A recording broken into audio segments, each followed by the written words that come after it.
It's an absolute privilege to ride this road and to have this beauty just visible all the way.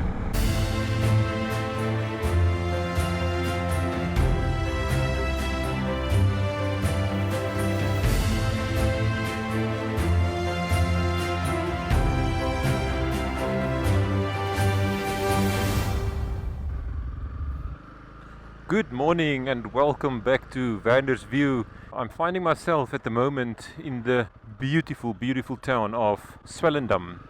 So if you have not seen how I ended up in Swellendam, please go and have a look at the previous video where I took the beautiful ride from Breede to Swellendam. So I'm now just riding down the main street of Swellendam. Swellendam is an extraordinary place with significant historical value. In the last video I showed you this church and spoke about it. Extraordinary building. For this video I'm going to do a trip from Swellendam all the way to the quaint little town of McGregor. This is a little bit of a distance to ride. I think it's more than 100 kilometers or so. But I think it's going to be a very beautiful ride.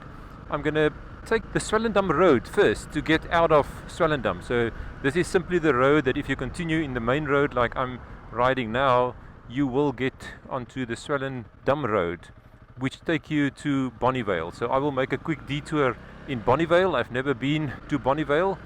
I'm looking forward to go and explore that town and the area a bit as well. So the reason why I'm taking the Swellendam Road is because it's a bit more of a back road. It's a dirt road and then it becomes a tar road again. And later on we will get onto dirt road also again. So it's a bit of a mix. But let's just enjoy a little bit the views of Swellendam. I mentioned in the previous video that this is the third oldest town in South Africa. The only towns older are Cape Town and Stellenbosch. So this town was already established in 1743. Just incidentally, 1743 is the same year in which the church in Tulbagh was built. So the church in Tulbagh is the oldest in the country, but this town, the municipality, was already established in 1743. I already started the series of trips that I'm showing you in videos now some 2 days ago when I departed from Cape Town, and I passed through many interesting places. I started there from Worcester, riding the Hex River Pass all the way through the Berg Nature Reserve, Carletsdorp, and up to last night where I stayed a very pleasant evening in Van Wyksdorp again. All of this exploring the beauty of the Little Karoo. So if you've not seen any of those videos or you want to just see how it came about that I'm ending up in Swellendam, please go and have a look at those videos and share your comments. I will appreciate it. Thanks. But for now I'm just still riding the relatively long main road of Swellendam. Swellendam is not a small town. If a town is as old as Swellendam, it had time to grow. And it is such a beautiful setting here next to the Langvlakte where Swellendam is situated.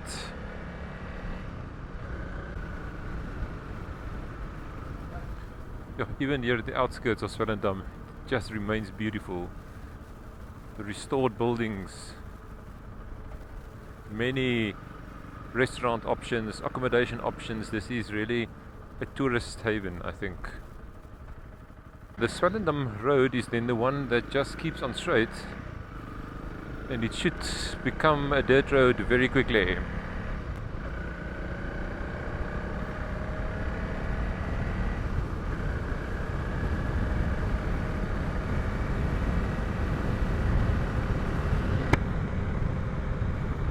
Yeah, indeed.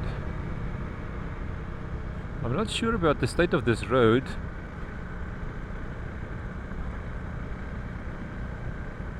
But as I've said many times before, there is just something about the dirt road and the beautiful environment that makes it so much fun to ride. Immediately crossing quite a narrow bridge here over the river.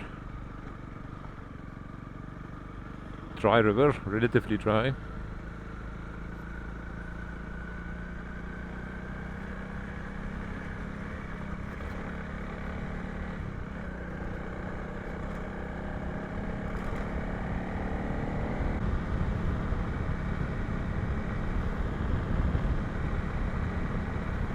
yeah, the road seems to be quite decent.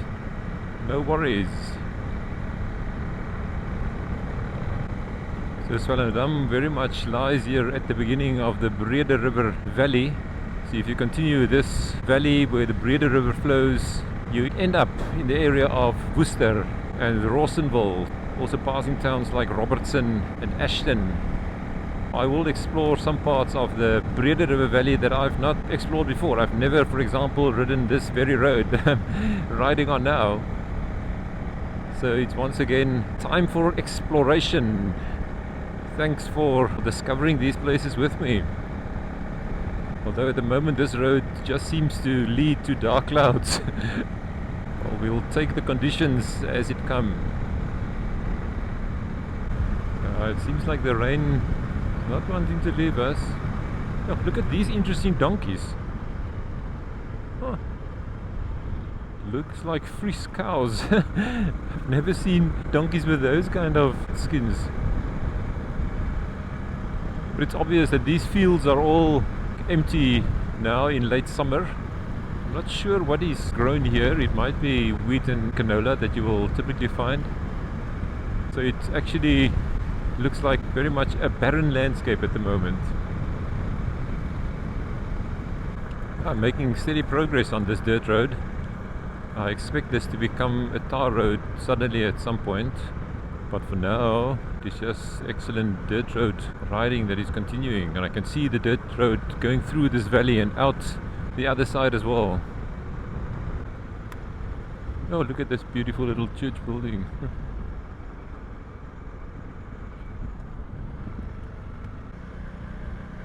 And there is something else planted here. I'm not quite sure what, but it surely makes for beautiful green pastures and green fields. Oh, this is a beautiful stretch of this road.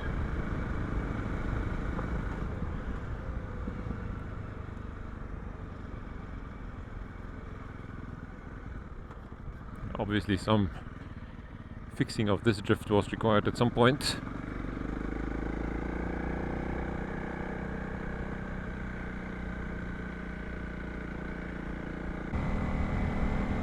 But this dirt road is really good. I mean, I can pick up some speed. And seeing that this trip from Swellendam to McGregor is a little bit longer than some of my previous trips, I think it is just over 100 kilometers or so. It helps to have some stretches where one can build up and keep a bit of a steady speed. And also, of course, with the tar roads that we will get here and there, it also helps to keep the speed up. But I never like to go too fast. I'm a very conservative rider. I'm not an adrenaline junkie, so you will not really find me riding impossible kind of roads. I like to stick to the public roads, but I pick out the dirt roads where I can. And that's also why when I use a GPS, I only rely on Google Maps. To me, it works fine for the kind of roads I'm riding. And if you download the offline maps, it keeps you guided.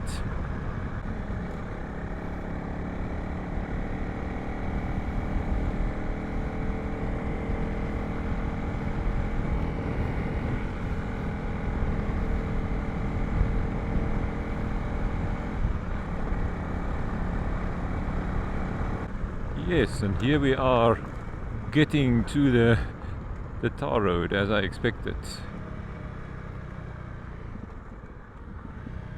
Now we can simply cross this road and continue.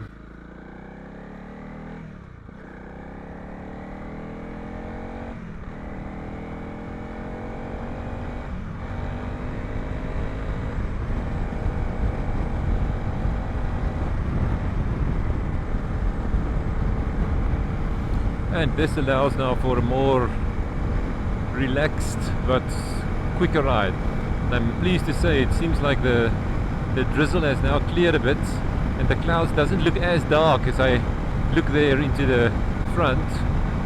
Another 14 kilometers to Bonnievale. Yeah, now with the clouds actually opening up, there's some blue skies appearing. This is great. Yeah, it makes for beautiful, beautiful view down this valley. I think it might be Bonnievale that is visible there in the distance because the road will make a turn to the left.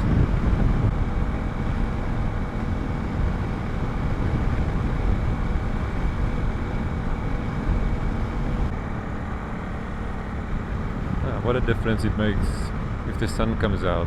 It just lightens the mood. Beautiful. Entering Bonnievale. I must admit I don't really know anything about Bonnievale. All I know it is a town that is tucked away here between the Langvlakte and the Riviersonderend Mountains. But I very much assume that this is a town serving the significant farming activity in this area and in this part of the Breede River Valley.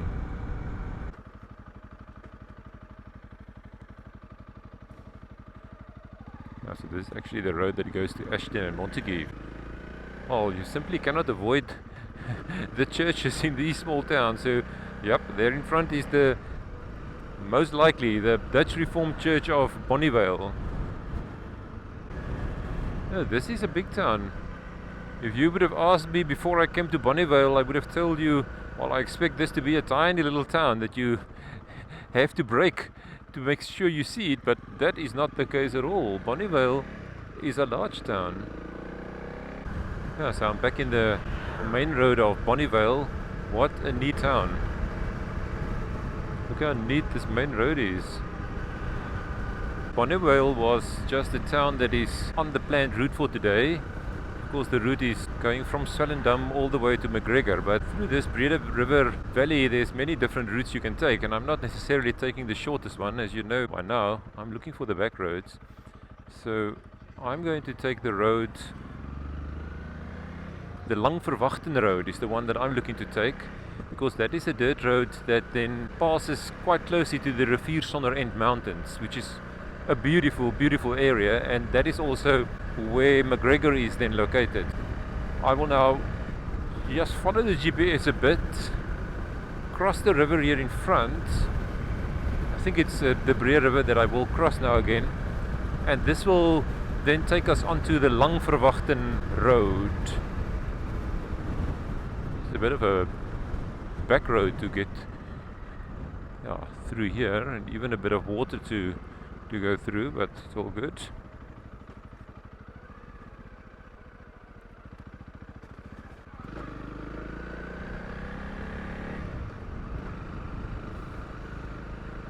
It must have rained here a bit harder at some point, because there is a bit of water lying here.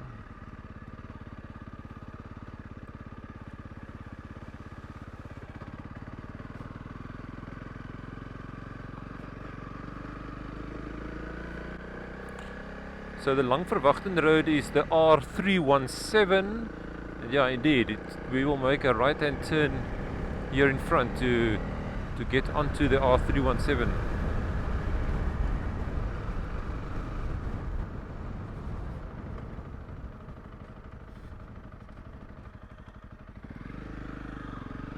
Yeah, so this is the R317.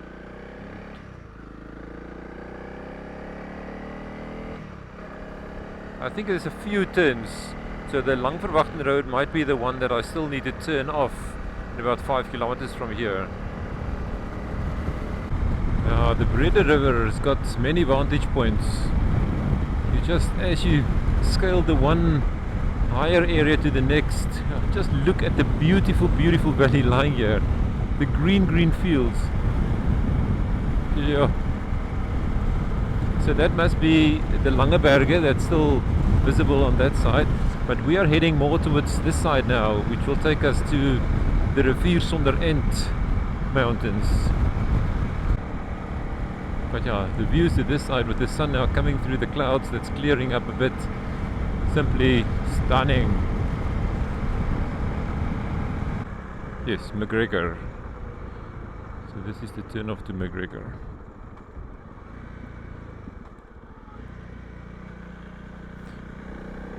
So this might be the start of the Langvlakte road. I'm not quite sure where it starts, but I like the name, Langvlakte road. Of course, if you want to translate it into English, the long-awaited road. Not sure how clear it is, but there the Riviersonderend Mountains beginning to become visible. Yo, this is beautiful. This road should become a dirt road. I think it's going to become that dirt road that we see there. But with the clouds now pulling away a bit, it is simply a stunning, stunning view. Yo, you can see how the mountain is actually opening up a bit there too.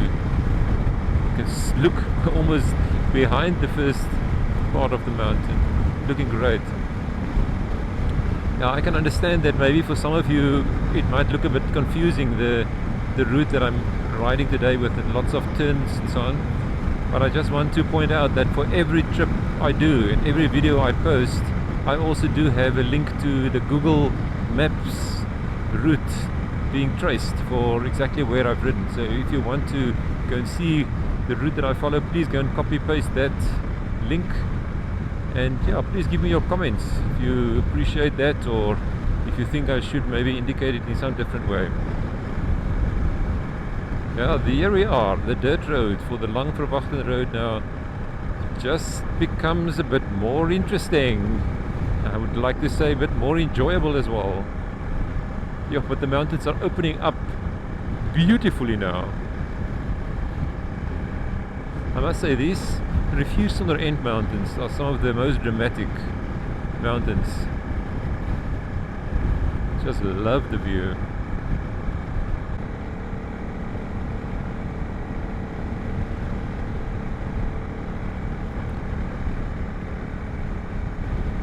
Now it is an absolute privilege to ride this road and to have this beauty just visible all the way.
Now this Riviersonderend Mountains may not be the highest mountains in South Africa, but it is extraordinarily beautiful. I think especially the way that the sun has come through now to show some of this. Now this area in the Breede River Valley I like a lot because it is tucked away here more in a corner of the valley towards the Riviersonderend Mountains. This road leads then to the quirky little town of McGregor. But before we get to McGregor, we are passing an area here that is called Groot Toren.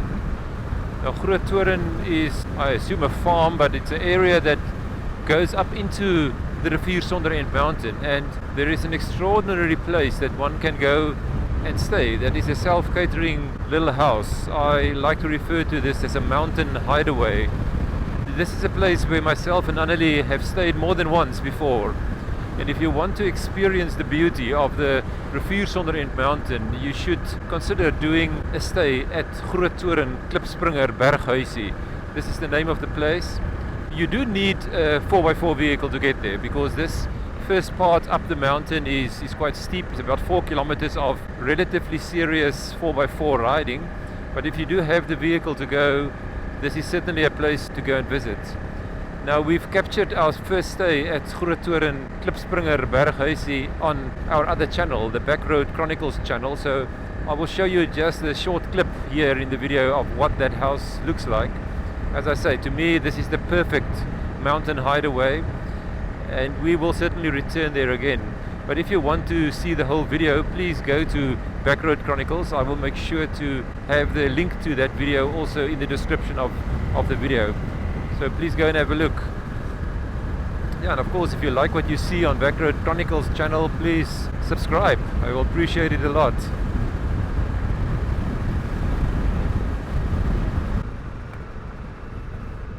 Now, let me see whether I cannot make. I just need a nice little spot to stop for a leg stretch. Maybe there in front.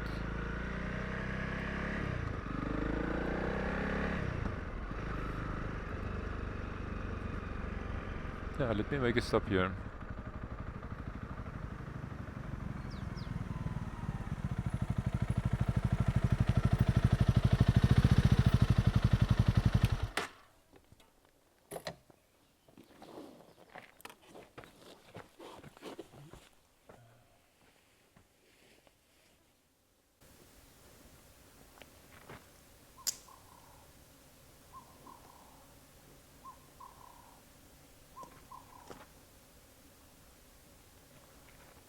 Yeah, I just made a stop here on the Langvlakte road onto McGregor here in the Groot Toren area.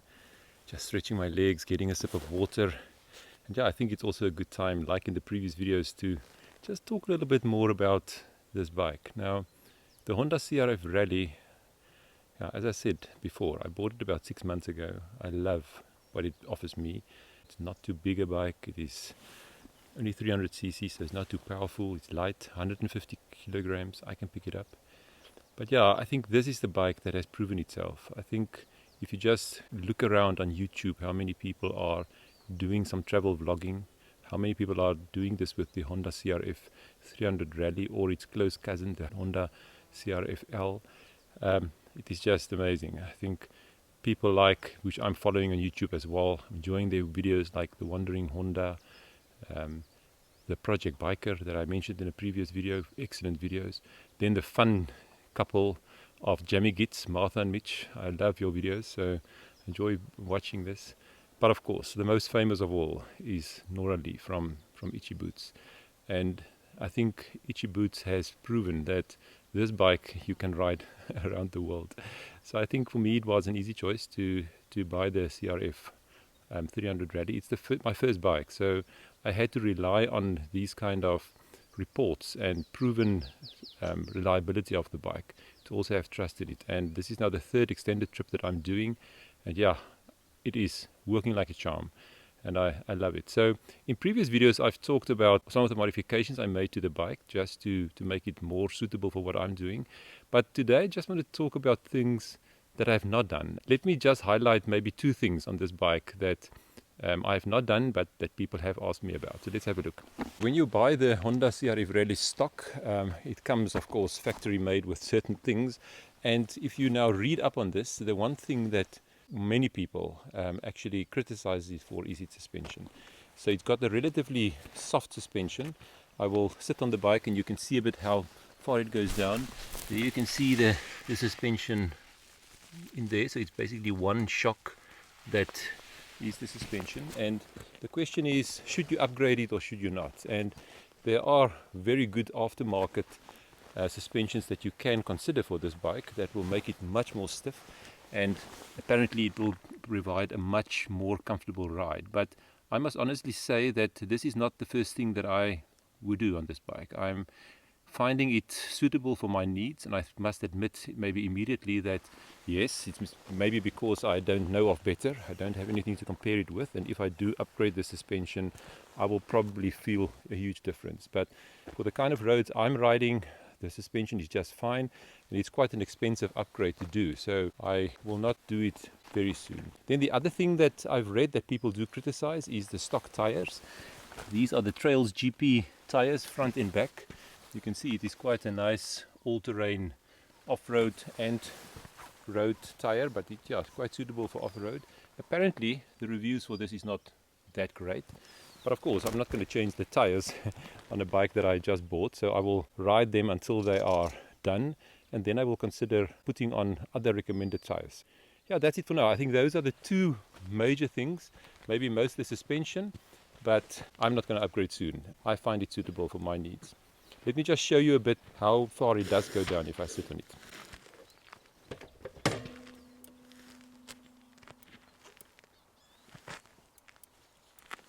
Some of you will think that that is quite a lot of movement on the suspension, and I agree that if you ride rough roads all the time, where you're doing strenuous trails, where you go through significant bumps, it will bump through, and that probably will warrant an upgrade to the suspension. But yeah, as I said, I'm not going to do it soon, but it might be something for the future. But yeah, let's continue on our road to McGregor.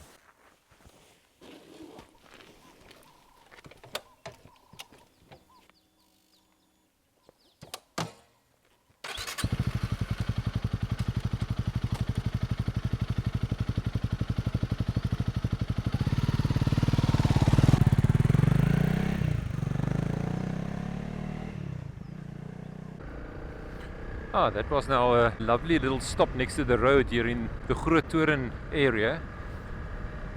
I must say, the clouds are now moving away and we are seeing quite a bit of sunshine. So while I was standing there next to the road, it was quite evident the moment the sun comes out it is quite hot. But yeah, I think we will just see more and more sunshine now.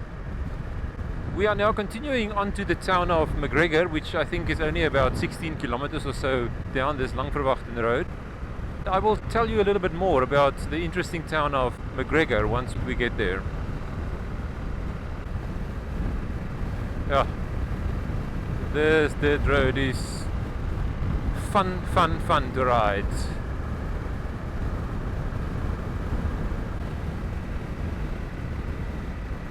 Oh, it's really tall reeds here. Easily 5 meters or so. Sure. Yeah, so there you can see the whole town of McGregor being revealed. Very prominent white houses. Gives it a very distinct look. But as the theme of this trip so far has been, the churches are dominating these towns, and for McGregor it is no different. You can see that the tallest and most prominent building in McGregor is the church. Of course it's the Dutch Reformed Church. But it's as if there's a ray of light highlighting McGregor at the moment.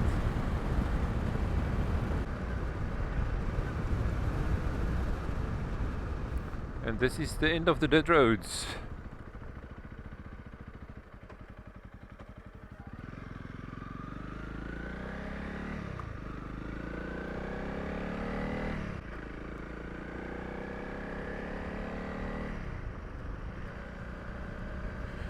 Yeah, so the town of McGregor, here is quite a nice prominent entrance, was already established in 1862, so it's quite an old town.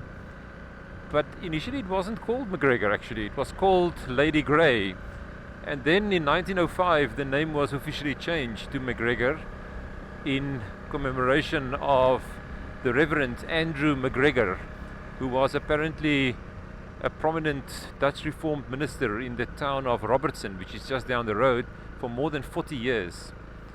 So yeah, McGregor, it's a quirky little town, and I think quirky is maybe a good description, although there's of course a lot of historical value, beautiful buildings. But McGregor has become known as quite a place, or a center for alternative living. So you will find all kinds of interesting things here. I think McGregor has got a beautiful main street. Just look at the thatch roofed building. Yeah, this is beautiful. Yeah, and the wind has died down completely now. It is just a pleasant Sunday afternoon. Though there remains some cloud cover. Oh, this is beautiful.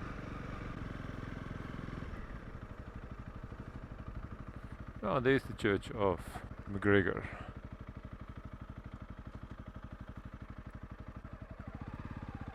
Let's just take another. Oh, this is the old post office. Oh, nice.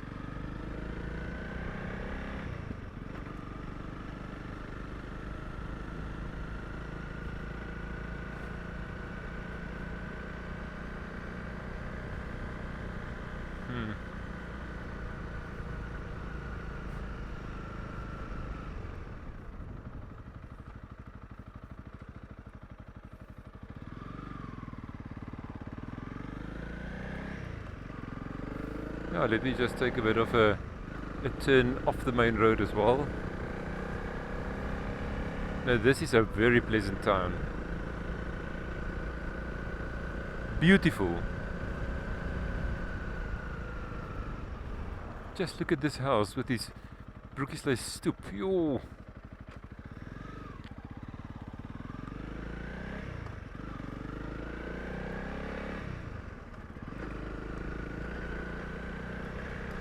Yeah, so it's got quite a few dirt roads as well, but the beautiful houses continue.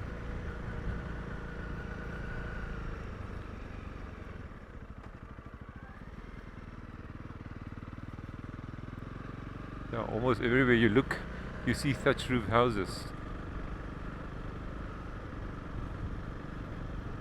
And many of them are self-catering accommodation.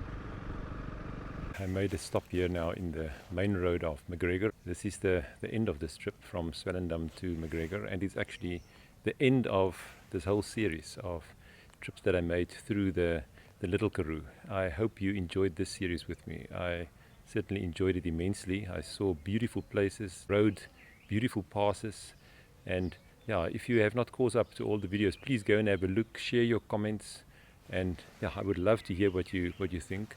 And also some of the changes that I brought into the videos, talking a little bit more about the bike. Please let me know what you think. If you enjoyed this video today, the one from Swellendam to McGregor, please give me a thumbs up and subscribe to the channel. And then until I get on the bike again, I'm not sure when I will go on a trip again, but you can be sure there will be more trips coming. And then until next time, keep well and bye-bye.